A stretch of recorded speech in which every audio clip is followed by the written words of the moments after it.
मैं उषा गंदोड़िया महर शिक्षा सदन से व्यावसायिक प्रबंध के लिए पिछले चैप्टर में आपने प्रबंधकीय भूमिका के बारे में पढ़ा था।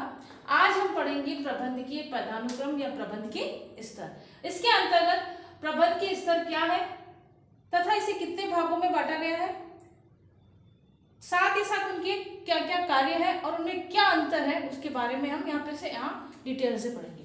तो प्रबंधकीय पदानुक्रम, प्रबंधकीय स्तर वह है जो प्रबंधकों को आदेश व संप्रेषण श्रृंखला का निर्माण करते हैं। प्रबंधकों के बीच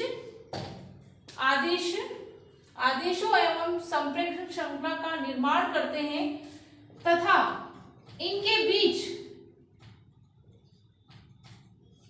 लंबवत संबंधों को बताते हैं।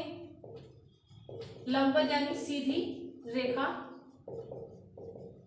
को दर्शाते हैं या बताते हैं। संगठन में चाहे कितने ही स्तर क्यों ना हो, लेकिन पद स्थिति, सत्ता और अधिकार के अंतर के आधार पर पद स्थिति, सत्ता, अधिकार, मात्रा आदि के अंतर को बताते हैं। उसको हम क्या कहते हैं? प्रबंधकीय पदानुक्रम कहते हैं। एक बार पुनः, प्रबंधकीय स्तर वह है जो प्रबंधकों को आदेशों और संप्रेषण श्रृंखला का निर्माण करते हैं तथा इनके बीच लंबवत संबंधों को दर्शाते हैं।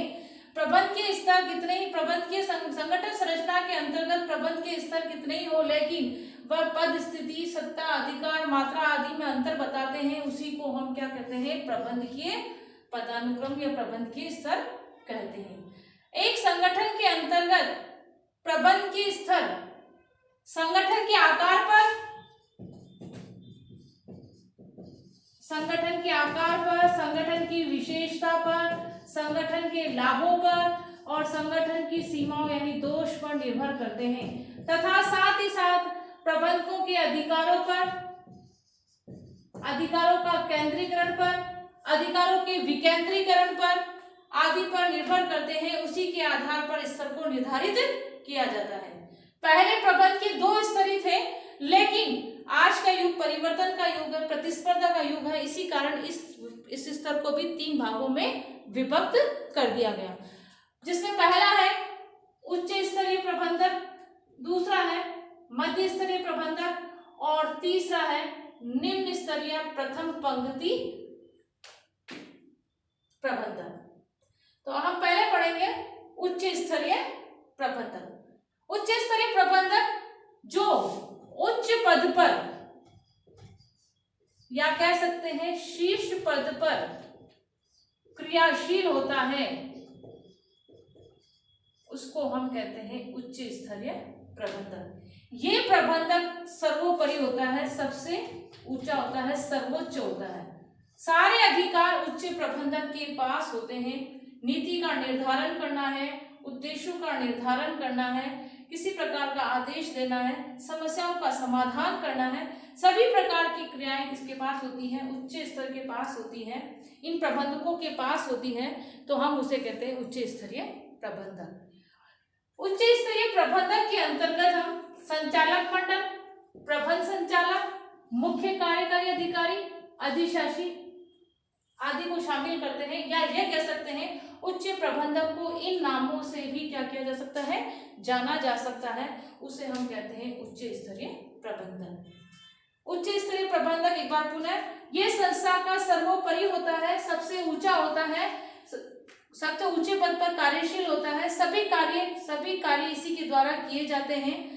उच्च स्तरीय प्रबंधक संस्था के सभी समस्याओं को, सभी उद्देश्यों को, नीतियों को आदि को निर्धारित करता है। इसे संचालक मंडल, प्रबंध संचालक, मुख्य कार्यकारी या अधिशासी के नाम से भी क्या किया जा सकता है? जाना जा सकता है। प्रोफेसर कुंडज के अनुसार ये परिभाषा दी है कि नीति निर्धारण प्रबंधकीय स्तर, उच्च स्तरीय नीति निर्धारण का क्या है? समूह है जो कंपनी की समस्त क्रियाओं के निर्देशन और सफलता के लिए क्या करता है? कार्यशील या उत्तरदायी उसको हम कहते हैं उच्च स्तरीय प्रबंधक। उच्च स्तरीय प्रबंधक का कार्य, उच्च स्तरीय प्रबंधक का कार्य उद्देश्यों का निर्धारण करना। संगठन संरचना का जो लक्ष्य होता है उस लक्ष्य को पूरा करने के लिए उच्च स्तरीय प्रबंधक क्या करता है, उद्देश्य को निर्धारित करता है ताकि उस लक्ष्य को हम पूरा कर सकें। दूसरा है नीतियों का निर्माण करना। नीतियां निर्धारण, जो योजना हमने बना रखी उसी के अनुसार क्या करता है, नीतियों को निर्धारित करता है। संसाधन जुटाने का कार्य, अभी हमने बताया कि जो योजना जो बना ली जाती है उस योजना को पूरा करने के लिए क्या किया जाता है, आवश्यक संसाधन किसके द्वारा जुटाए जाते हैं, उच्च स्तरीय प्रबंधकों द्वारा जुटाए जाते हैं। बजट बना लिया जाता है, किस प्रकार से नीतियों का निर्माण करना है, संसाधन जुटाना है, कौन से विकल्प प्राप्त करने हैं, कितना खर्चा होगा, कितना लाभ होगा, कितनी जोखिम होगी, संबंधी सभी क्रियाओं को एक साथ करके क्या बनाता है, वो बजट का निर्माण करता है कि लागत कितनी आएगी उसमें।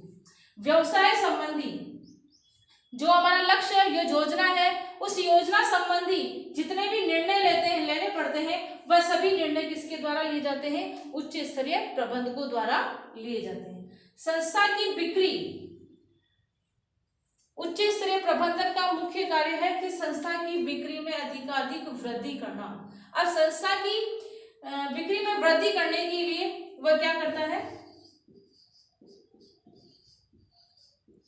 विज्ञापन देता है ताकि संस्था में अधिकाधिक मात्रा में क्या हो, उत्पादन के साथ साथ उसकी बिक्री हो सके।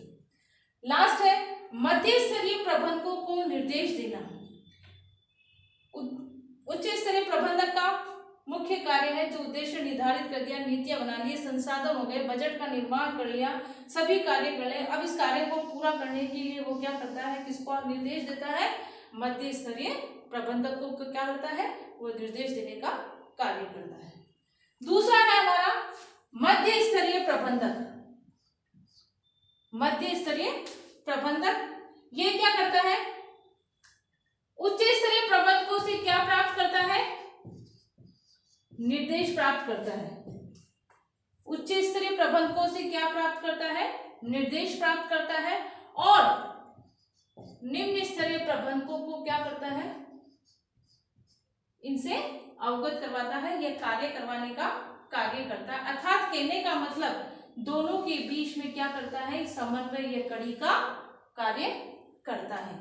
दोनों के बीच उच्च स्तरीय प्रबंधक और निम्न स्तरीय प्रबंधकों के बीच एक समन्वय व कड़ी का कार्य करता है, जिसे हम क्षेत्रीय संचालक, मंडल संचालक, विभागीय प्रबंधक और संयंत्र प्रबंधक के नाम से भी इनको हम पुकार सकते हैं, ये जाना जाता है। अब है इसके कार्य। पहला कार्य है उच्च स्तरीय प्रबंधक और मध्य स्तरीय निम्न स्तरीय प्रबंधकों के बीच एक कड़ी के रूप में क्या करता है, कार्य करता है, समन्वय का कार्य करता है। जो आदेश उनसे प्राप्त हुए हैं उन आदेशों को क्या करता है, वो निम्न स्तरीय प्रबंधकों तक पहुंचाने का कार्य करता है। दूसरा है विभागीय योजना बनाना। विभाग, अनेक विभाग होते हैं, उत्पादन विभाग, विपणन विभाग, रोकड़ विभाग, लेखा विभाग। इन विभागों को क्या बनता है, योजना बनाता है तथा साथ ही साथ उनका बजट बनाने का कार्य भी कौन करता है, मध्य स्तरीय प्रबंधकों द्वारा किया जाता है। फिर है तीसरा निम्न स्तरीय प्रबंधकों को निर्देश पहुंचाना। अभी ऊपर ही बताया था मैंने आपको इसमें कि इसका महत्वपूर्ण कार्य यही होता है कि जो आदेश प्राप्त करता है उन आदेशों को कहाँ पहुंचाना, निम्न स्तरीय प्रबंधकों तक पहुंचाना, ताकि वह योजना के अनुसार उस कार्य को पूरा कर सके। चौथा है निम्न स्तरीय प्रबंधकों की नियुक्ति एवं प्रशिक्षण देना। निर्देशों के साथ साथ वह निम्न स्तरीय प्रबंधकों की क्या करता है, नियुक्ति भी करता है। अगर उन्हें किसी चीज के बारे में कुछ समझ में नहीं आता है तो उनका मार्गदर्शन करता है, उनको नेतृत्व देता है, उनको प्रशिक्षण भी देने का कार्य कौन करता है, उच्च स्तरीय प्रबंधकों द्वारा, मध्य स्तरीय प्रबंधकों द्वारा किया जाता है। अगला है निम्न स्तरीय प्रबंध के कार्यों को अवलोकित करना और उन्हें प्रोत्साहित करना।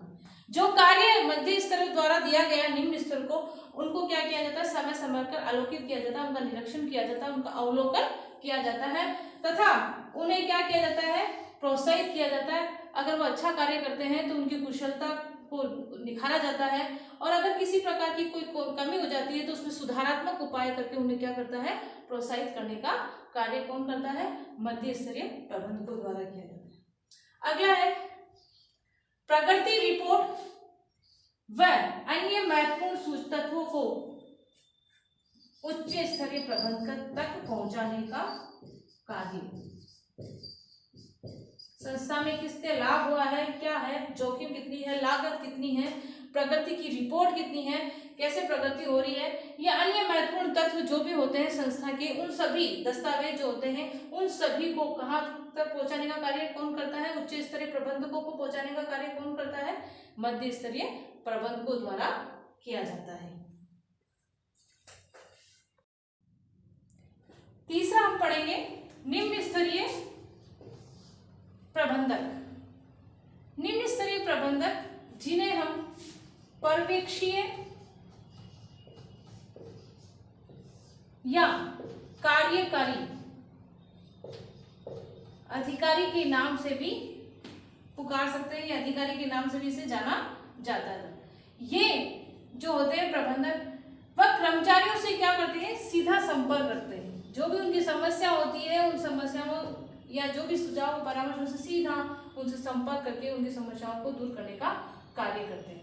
तो इन्हें पर्यवेक्षीय या कार्यकारी अधिकारी के नाम से भी जाना जाता है और इनका संबंध कर्मचारियों से कैसा होता है, सीधा होता है तथा ये मध्य स्तरीय प्रबंधकों के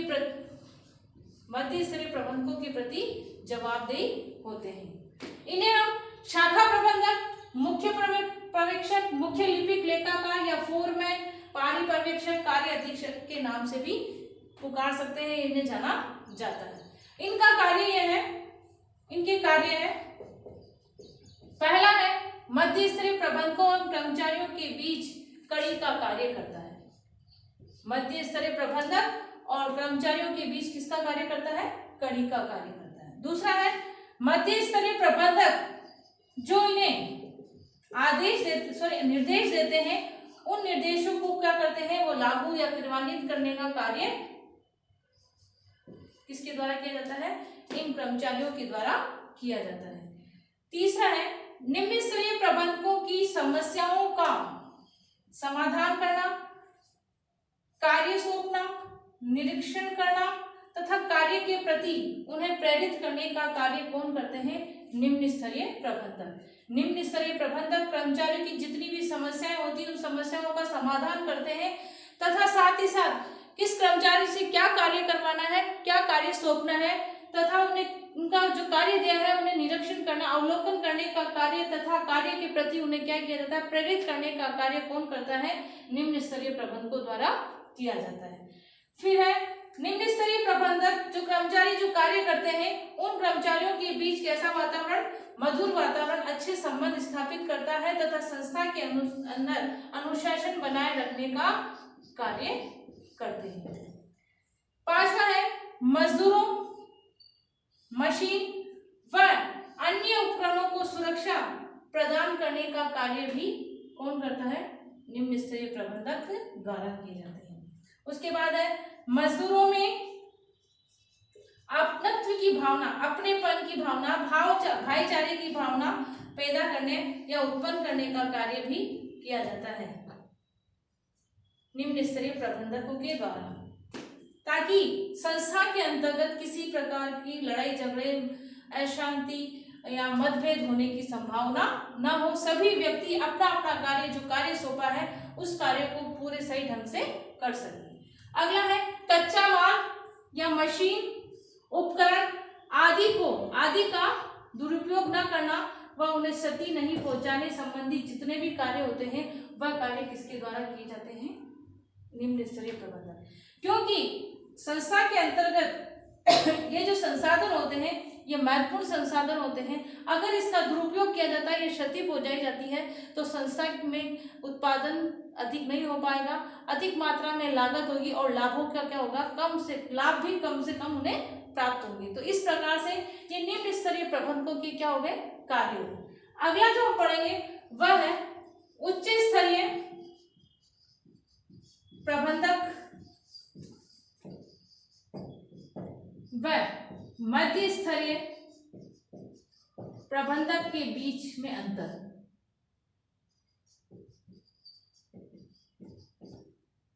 उच्च स्तरीय और मध्य स्तरीय प्रबंधक में अंतर। पहला, उच्च स्तरीय प्रबंधक क्या करता है? उद्देश्यों का निर्धारण, नीतियों का निर्माण। उच्च स्तरीय प्रबंधक क्या करते हैं? उद्देश्यों के निर्माण करते हैं, नीतियों का निर्धारण करते हैं तथा निर्देशन का कार्य इनके द्वारा किया जाता है। और मध्य स्तरीय प्रबंधक क्या करते हैं? जो भी उद्देश्य दिए हैं, जो भी आदेश दिए हैं, उसको क्या करता है? वो पालन करने का कार्य करता है, तो वह कहलाता है। पहला हो गया उद्देश्यों का निर्धारण, नीतियों का निर्माण और निर्देशन, और दूसरा हो गया इसके अंतर्गत कि ये मध्य स्तरीय प्रबंधक क्या करता है? इन निर्देशों का क्या करता है? पालन करता है।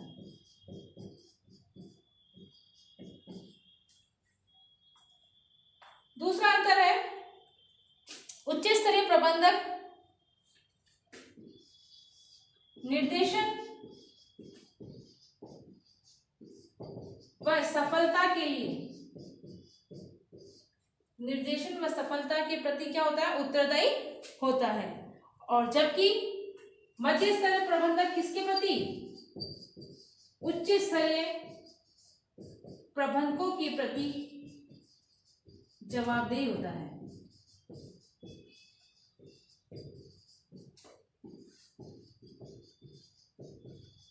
उच्च स्तरीय प्रबंधक निर्देशन और सफलता के लिए जवाबदेही होता है, जबकि मध्य स्तरीय प्रबंधक उच्च प्रबंधकों के प्रति क्या होता है? जवाबदेही होता है। तीसरा है उच्च स्तरीय प्रबंधक आदेश निर्देश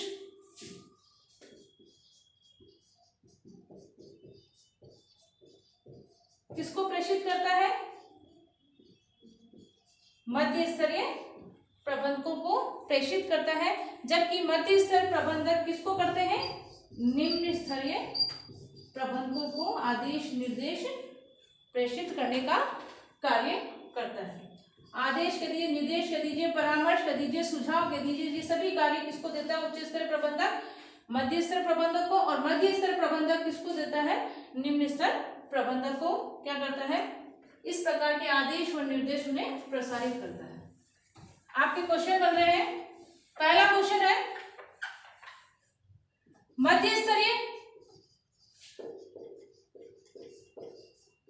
प्रबंधक को समझाते हुए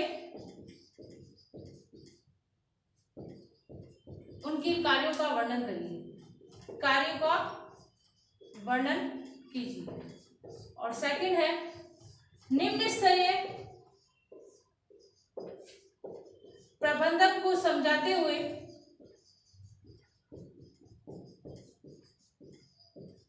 उनके कार्य लिखिए। और तीसरा है उच्च स्तरीय प्रबंधक और मध्य स्तरीय प्रबंधकों में कोई 3 अंतर स्पष्ट कीजिए।